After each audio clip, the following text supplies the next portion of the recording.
start. So let me share my screen. Anyone can confirm if they are able to see my screen?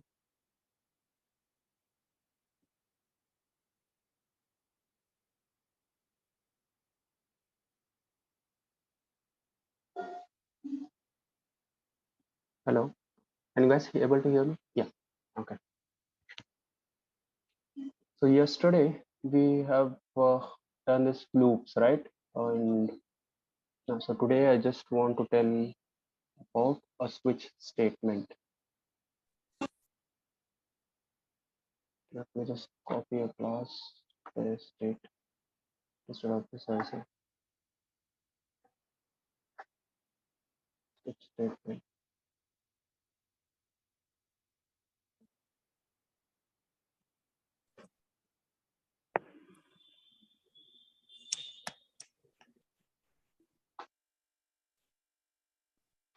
So we have seen one example wherein we were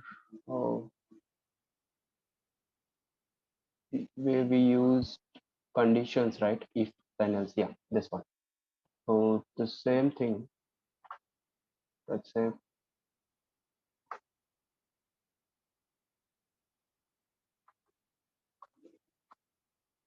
so here what we did was we had a number and then we have multiple conditions, right? So these are here just 3 for now. But again, if they were like 10 or 20, again, what we have to do is we have to write if this thing and then else if again a condition, else if again a condition. So kind of if else if we had to write it all the time with this particular, again, the condition, whatever we are giving. So just to avoid this kind of stuff, what we can do is an alternate to this else if is our switch statement. So for now, I'll just comment this out. The same thing. Oh, let's say we have a number called 20. And this 20 number, so we have 3 different conditions, right? So for switch, what we have to do is the syntax here would be write a switch keyword and then the condition or the expression what you want to give here. So I would say for now, let's say I would use before that I say switch. Here it would be expression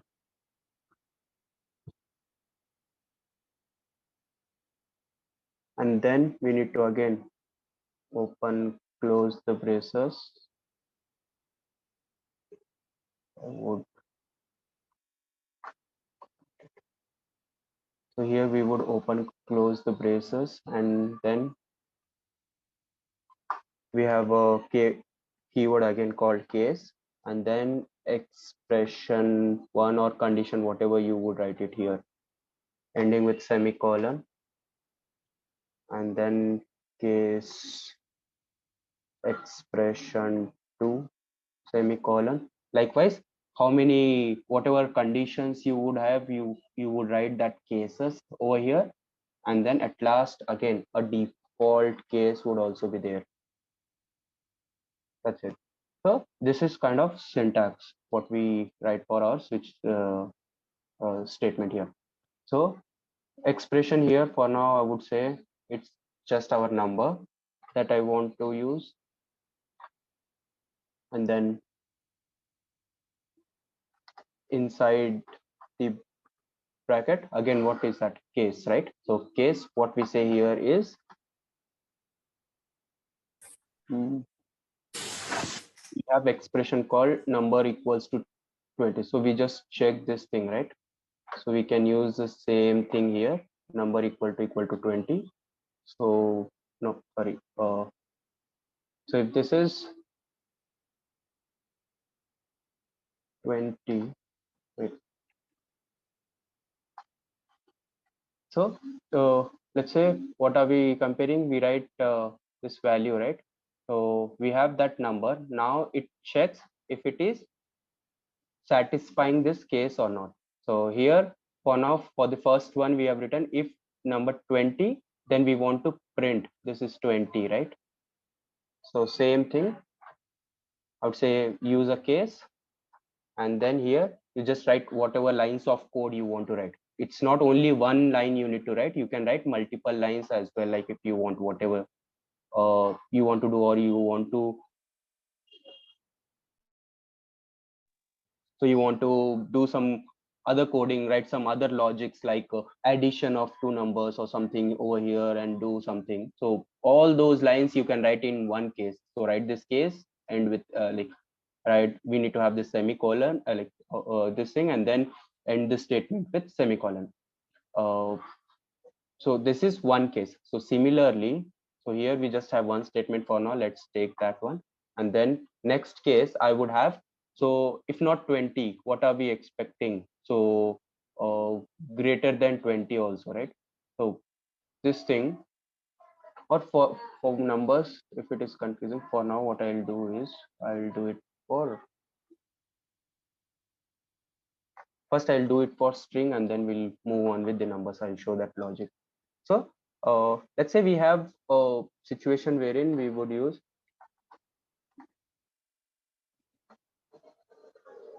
we have a name. So let's say string, a variable again, and what is that? Or animals, I would say. This is, let's say,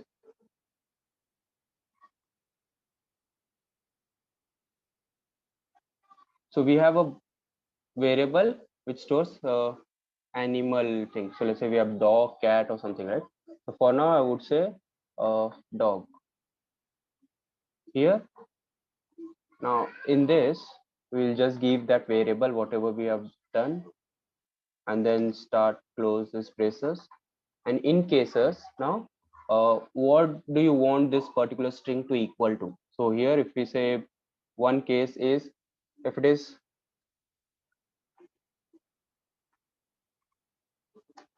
so if it is cat, so you just want to print uh, you have given animal as cat. Let's say you just want to display it the same way. Now other case would be, so if it is dog, so you just want to say you want just want to do something else. So that is, I just want to display it. So we can write that statement here, and then that's it for now, let's say. So you have this switch case, and now if we are executing it, what it does, I don't want this thing for now. Only thing is we have taken a string and then switch statement. So we have given these cases. Now here, uh, when we execute it, so what happens? It goes here. So it, you know, this variable holds value as dog, and now it's entering in this switch statement, and it is checking the cases now, whatever you have written. So does this dog matches this catch string? It doesn't. So it skips this case. Then it goes to the next case. And here, does this string matches this one? Yes, it does. So when it does, so it executes this thing as it has done here, and then the next whatever is written. So here there's nothing else, and it's been like close of switch statement. After that, main has ended and this thing. So this is it. Now, so this is how the switch would work. Let's say if you have another case, what's the fish?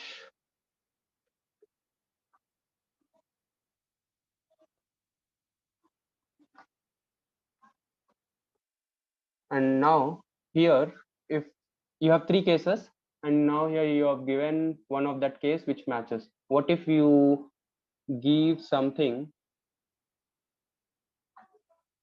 and then execute it? So what is your expectation here when you give this? Do we have any case that matches this one? No, we don't have, right? Even if you execute, nothing happens, because in switch cases, whatever you have written is not satisfying, and then it just goes out of this loop, and then it checks if there's anything else. If it is not, then yeah, empty thing. It's not doing anything basically. Now, so for such cases, what you can say is, or lion even, and instead of a proper animal name, let's say you have given some random word A B C D. There is no such animal, right? And then though that case, since there's no such animal, you have not written that case. For those things, even if you execute, you won't get output. So for that, what we can do here is we use a default keyword for such cases. So we say, we just give some user message saying, please enter animal name only, like kind of any message. So now when you execute, you see this thing is default thing is executing, because none of these cases are been satisfied. And so this thing, it goes to your default one. And now even if you just want to see through debugging, let's say for, I would put a debugger here in the switch statement. I'll just execute it, debug it.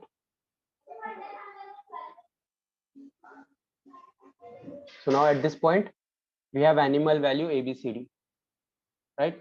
And then we say next step.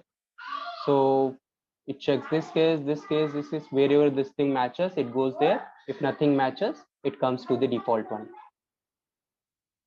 And then it is about to print. When we execute this one, it would print that statement. And that's it. So it is done. Same way. Now let's say if we give dog, and when we execute it, we check the proper output, we should get only this. But you see, if we get only that or something else. So we have animal called dog. And now which condition, which case does it satisfies? First one, it doesn't satisfy. Second one, it does, because this thing, same as string, whatever variable we have given, case should also be in that particular expression only. So here we have this case, and when I say next step over, so this case was satisfied, and when we execute this line, it would print here. And then you see where the pointer goes. So once we execute, this case is satisfied. And then now if you see the pointer, it is going to the next case as well. And when we say next step, it has printed this one. But do we wanted this to be printed? No, right? Because this is a different case. We just want, when we give this thing, only that particular case related statements, the lines of code should be executed, not the other ones. So since from this point, what is doing, it's executing this one, then after next case, whatever you have written, then the next one as well, it would execute, and then it moves out of that loop. And here now, so how to stop this? So for that, we have a keyword called break. So it's a good practice. Like here, when you see cat statement was not printed, right? Because that particular case was not satisfied. From the case where it matches, since you haven't used a break keyword, it is doing all the steps from that point till the end of that switch statement. So that's why we need to use break keyword in every case. So just add this break keyword here. And when you add, so when something like cat, if you give, it does whatever lines of code you have written in this case, be it 1 line, 100 line, 1000 line, it would do. And then break keyword, if it finds, so it goes out of that loop, directly out of that loop, not to the next case. Same way for dog, we have that case. Once that case is written, you just add that point, break point, and default, however, it's the is absolute method.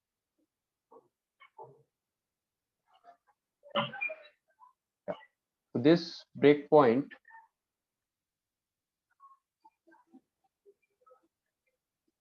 is absolute method. The virtual machine was unable to remove all stack frames, all code. Terminate this. Sorry. Yeah. This thing I've added a break statement. Now you see, if I execute it, I'll just directly execute and it prints the doc and then it breaks. After break, it just comes out of this loop. So you can debug and you can check it, how where the control flow is going on. So this is how we use it for this switch statement. So for a string, based on what type of variable are we giving, we need to write that particular cases. So since it's a string, it should be in this string cases. It shouldn't be just a normal this thing, because Java doesn't understand again this what is it. So as we say, for this thing, it's a string, right? So we need to give double quotes for a string. If it's a number, just the number. If it's true or false, the condition, then we need to make that as an expression. So here, if you see, we were writing this case thing, right?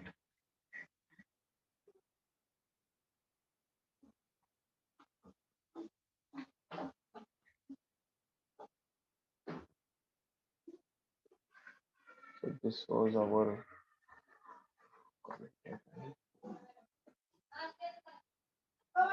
so similar way for a number. What are we doing here? Number is 20, right? So but what is this type? So it's kind of boolean, right? I mean, it gives either true or false. So uh, based on that expression, we want those cases to be done. So here, let's say if we just give a number and then number 20, so equal, this is instead of this, what we have to do is we should say the number given is 20. The same way, so if you give 30,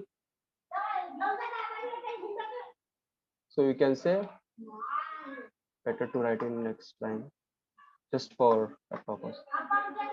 So this, the number given is 30. Again, we need to use break statements. As we know, if you don't give, it just move with the next case as well.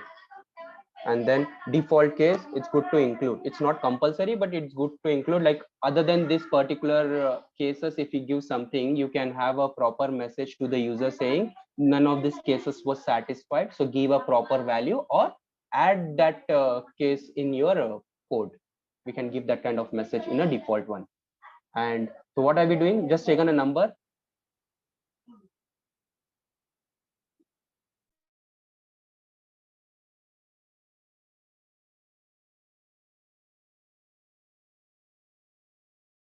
Sorry for the disturbance, guys. Yeah. So we have this number 20.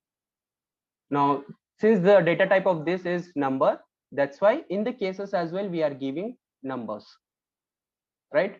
Here, since this was string, we are giving string as a case things. Now, but actually we wanted to do some check for either true or false value, right? So which is Boolean. So for that thing, what we have to do, so instead of this switch statement, we can write, I haven't executed it, right? I'll just comment this one. So if you see, number is 20, and when we execute, so 20 case gets satisfied and it executes this one, and then it breaks. Same way, if you give 50, 30, 40, 80, so since there is no such case, nothing would be executed. Now, so how about expressions? How to do about that Boolean? For that, let's take the switch case.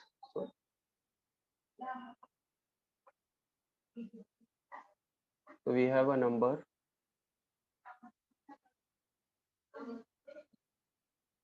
We have number, right? Now again switch. So we have this switch statement instead of number. Again, here we have to say the condition is either Boolean, the true or false. So case here, what you can do is number equal to 20.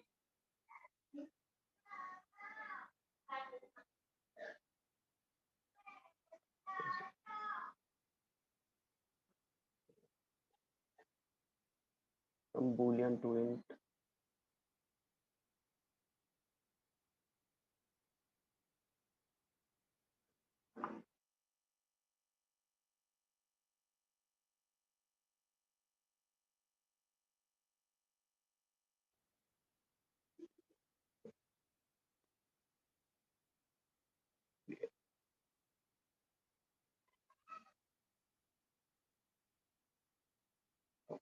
Okay, the switch statement for else if expressions, right? Yes, would have true. The condition gets satisfied here.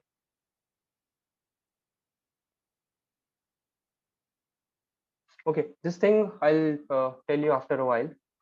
Meanwhile, I hope it is this number thing and then the integer, the other type, whatever it is. If it's just this thing, we know how this switch statement works, right?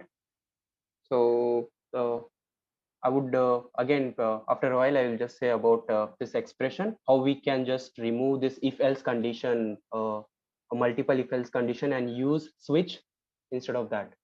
So this thing, if you understood this one,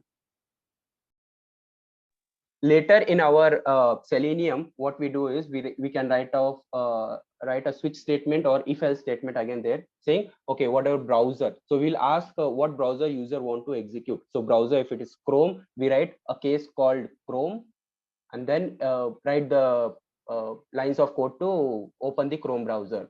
So again, same way for other browser, IE, write the lines of code to open IE. Firefox, write that another case you can write to. So you can use if whatever browser is equal to Chrome, if it is equal to Chrome, and then open Chrome. If it is equal to Firefox, open Firefox. That codes we can write it. So those expressions, either you can use if else if you want, or a switch statement in such cases. So is it clear?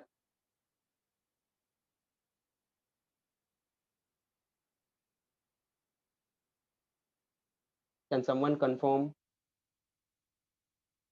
about this switch statement? Yeah, Anil, thank you. So what's next? We will create another package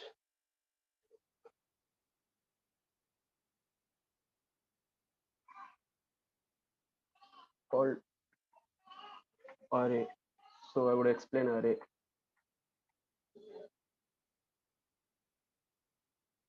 Now in this,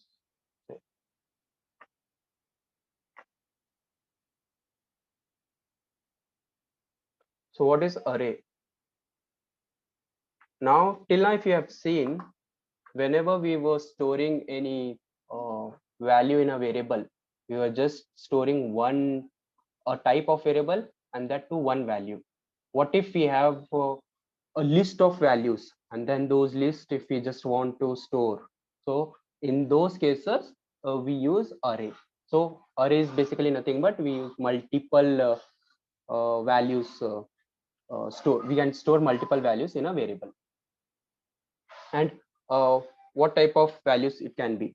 So when you say int as your variable, so it would store int. So same way in array as well, if you give one type of array as a variable, so only those particular related list of values only you can store in your array. So similar data types, what we say. So how to declare it? So let's say I just want integer kind of array variable. So For that, syntax would be int array number array, I would say. Number array for now, proper this thing, equals to new int number array.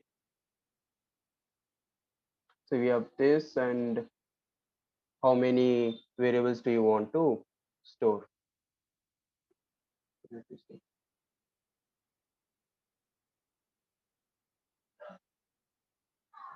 Sorry,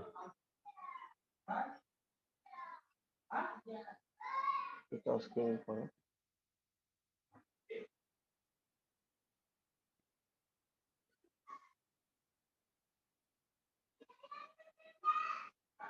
Okay, sorry. So we have this integer number array, right? Here we can write this number array and then open close braces. Inside this, declare the number of arrays. So we have what list of numbers, let's say 40, 30, 70, 50, kind of these things.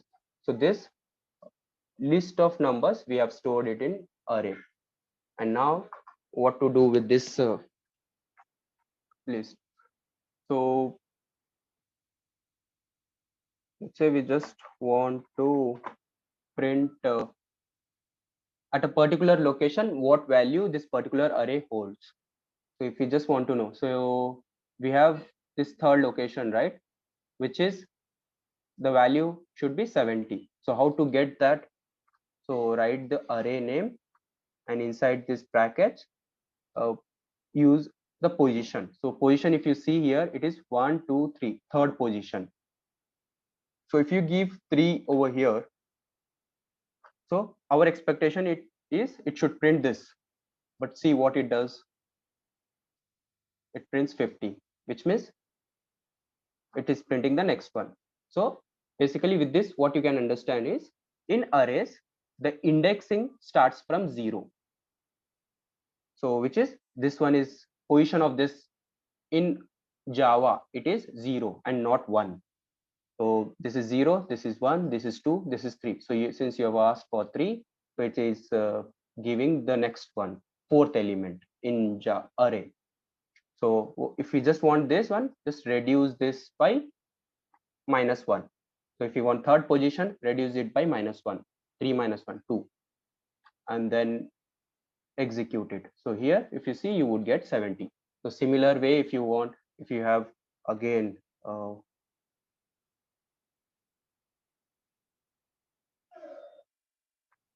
something like this, let's say this many elements. So any particular thing, if you want, I want fourth one, so it gives us this. So this is how you can get array. So just say array name, and then in the bracket, what position you want. So which particular element that array has stored. So that thing we can give it here. So same way for strings as well. So how to declare string animals, let's say. So the other syntax is we can give this brackets just to their data type as well, and just the variable name here equals to again these things. Here, since it is string, so values would be in double quotes. Dog, cat, lion, like this. So whatever list of variables you want to store, you can just give it in this way. And then if you just want to print it, how would you print? Give this animal array and then which particular index. So 0, 1, 2. So if you give 2, it would print lion in the next one. You see, lion has been printed. Now what if you give an index which is not there in the list? Let's say 5, fifth element, which means it's accessing the sixth element, but in your list there are only 3, right? So in that case, what happens? So basically, if there's no data in that particular data, if you're trying to access, Java would throw us an exception, an error saying that particular index is not found. So array index out of bound exception, which means there are only 3 in the array and you are trying to access 6th element. So length, you see, length is 3, and then this thing. So how to get the length as well? Like if you want, just say animals. So if you want to know how many elements, how many variables like this names are stored in this array, so you can give that array name dot. So you have different methods available, which is length and then weight equal. So we just want this length one, so you can use this array dot length. So whatever the array name is there, and then when you execute, it just prints how many values are there in this particular array. So here if you see 3, so it gives us 3. So array dot length, if you say, you would get how many elements are there. And then with this, what else we can do is, we can iterate, like one by one we can also print what value it has. So how to do that? We know for loop, right? So for loop, from starting point to end point we can do. So same way here, if you want to use, let's say for, now we know we will start with 0, and then condition would be what condition. So here we can give till end of this, or like what, how many elements are there in this particular array. We want till that point it should iterate, right? So this, with the length we would come to know. So since this length is 3, so that element length we can take, and then again just increment by 1 1. So we know this syntax, yesterday we have learned, right? So this thing, and now how to get one by one. So I just want to print, so whatever the animals are there from starting. So basically it starts 0, from 0 it starts, right? So 0, if you see, so this loop what it does is, so it would say animal at 0th location is dog, so it prints this for first iteration. Then next iteration, if you see I0 satisfied, comes here. Then I value increments to 1. So 1 is less than what, 3? Yes, it is. Then it comes here, and again what it prints? It prints again dog.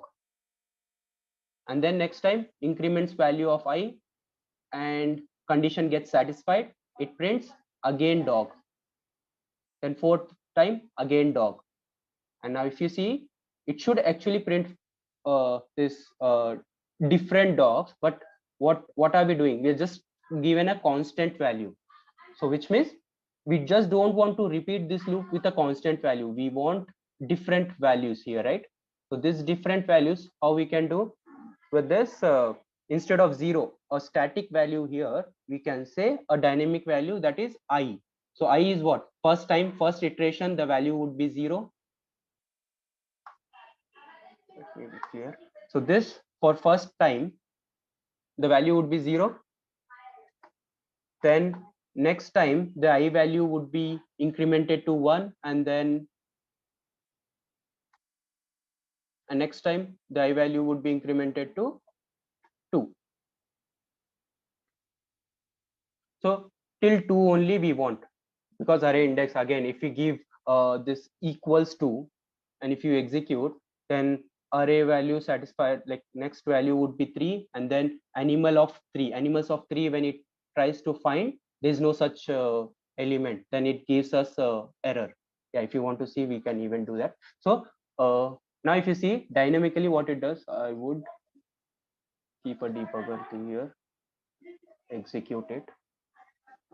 So if you see, now it is at this particular point, and now it has animals at index. You see indexes 0 1 2.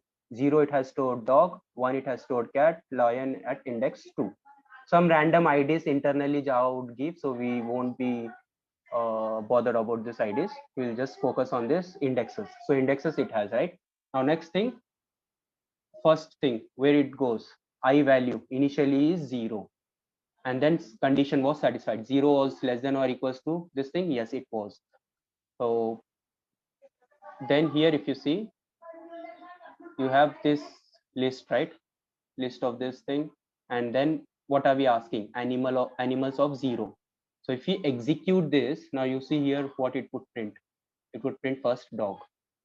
Now next time I value, you see it should increment to I plus plus 1. So if you increase it, I value changes to 1. 1 is less than this condition was satisfied. So animal of 1. Animal of 1 is what? Cat. So if you execute this print statement, it would print as cat. Next thing, I value should increment to 2. It has incremented, condition was satisfied. And then if we execute this, lion was printed. Now at this point, we are done, right? But again, I value would be incremented to 3. Since 3 is less than or equals to 3, condition satisfies, and then it gets inside this loop. And here we are trying to access an element which is not there. So what Java does, basically gives an error, right? So it throws an error saying index out of bound. That's why it shouldn't be equal to, it should be less than. If you are starting from 0, or if we can start from 1 here and then say I less than or equals to 3, and here we need to say I minus 1, because first index should be 0 if you want to access. So if we are starting it from 1, and if you want to equal it to 3, 1 to 3, so 3 iterations, basically whatever how many this elements, whatever we have 3 for now, so those many times you need to repeat it to get all those values. So iteration, it doesn't mean just you should give 0 or 1, you can give 100 as well here. 100, and then length would be like 3, right? So here we can say 100 plus then this value 3, so 103.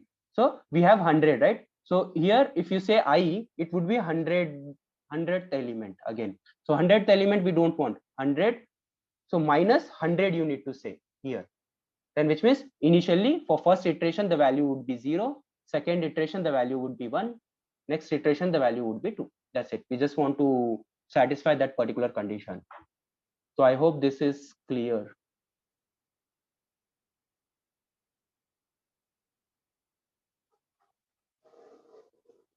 Can someone confirm if they have any doubts? Or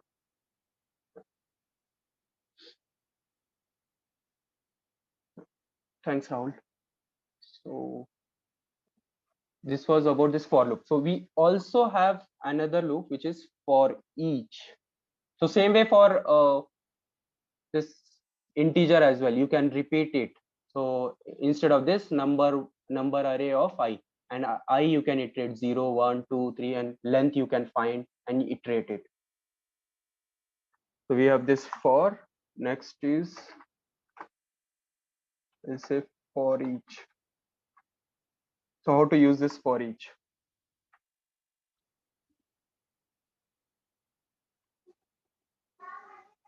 So we have a statement called for, and then here what is our data type, right? So we have animals, or I would say, so that is different. Animal one is another, this is another, this is different, this is different now. So I want this one, right? So we have, if we have this one, so we have type of this which is string, and then animals is an array which we want to iterate, colon, I want some variable, some value we want to give. So r it itr iteration something. So here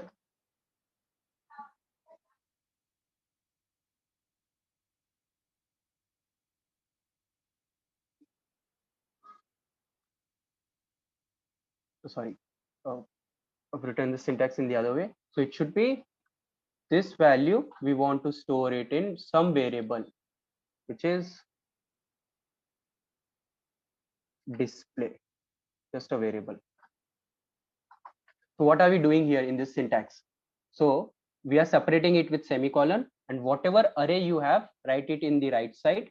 That array, you are trying to store that in a single variable, just a single variable. So internally, this for each loop, it would iterate. So when you say animals of one, so animals one, or it might be confusing. A and M, I've given some different array name, and that A and M array name is what we write it here. And so this initial value, first one, internally it does is A and M of 0. A and M of 0 it gives to this display, and then we just want that to be printed. If you see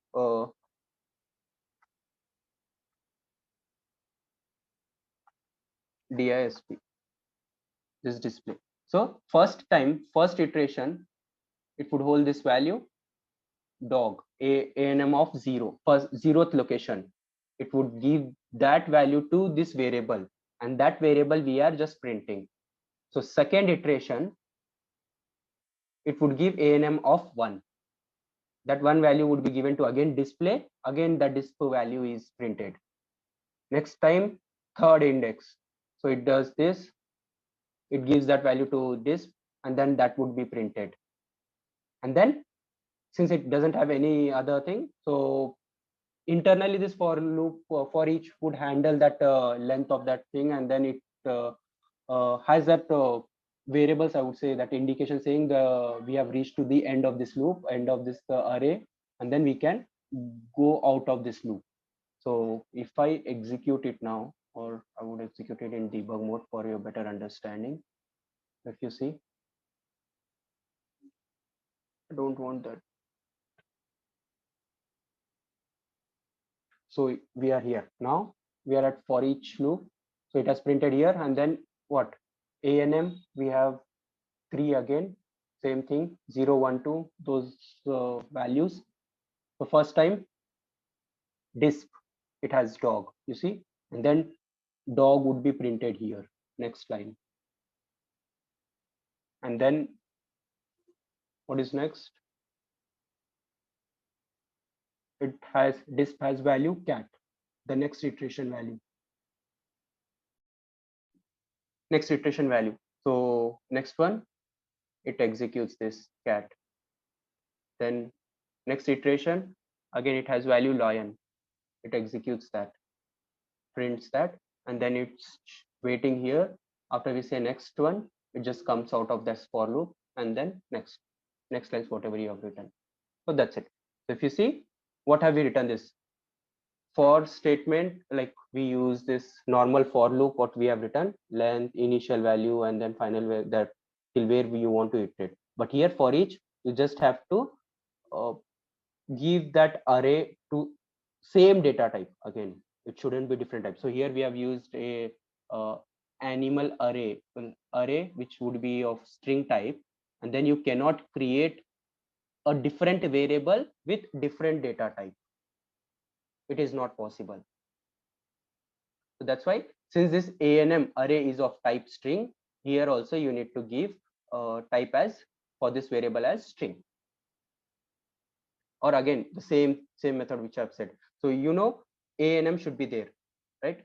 And it should be this colon, and here we need to give it to some different variable. So if we give disp, I just want to give that, and this disp, if you just mouse over, it creates a local. Oh, it is taking in another way. I thought it might give you a suggestion with the type as string, but it's, yeah, internally it might not be detecting it. So it's giving the basic object type. So again, that object, it might confuse to you, so just don't want object it's creating and then doing it. So basically it should be just this thing. So string, it needs to give.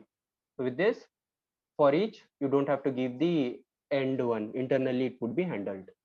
So yeah, anyone has any doubts in this array and the switch statement?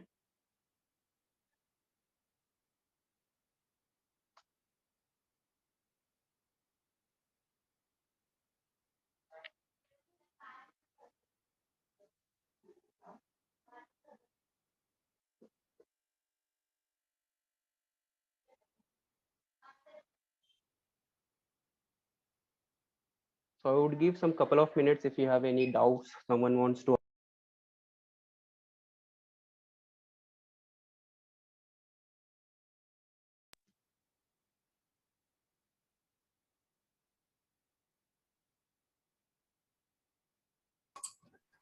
Hello, Pradeep, this is Rahul. Yeah. Here in for each we have seen this scenario. So here we don't need to increase like increment a character for printing the catalog. All You values will be printed automatically. for each, right? Yeah. So we are not, I know, we are not incrementing anything. Just we are Each, print. yeah, for each internally it would again use these things only, incrementing and till the end. So the same process would be done internally in this for each thing. But those things, yeah, this is the updated latest feature that we have got, latest thing, right? So earlier we just had for, and then we only had to manage all those things. But for each, it would do us, and internally it would again follow the same process. It would increment Okay. this, and then uh, uh, end of loop as well it would store. So it does that one. So this is a new feature. Yeah, yeah. Okay, all right. Anyone else wants to ask any doubts?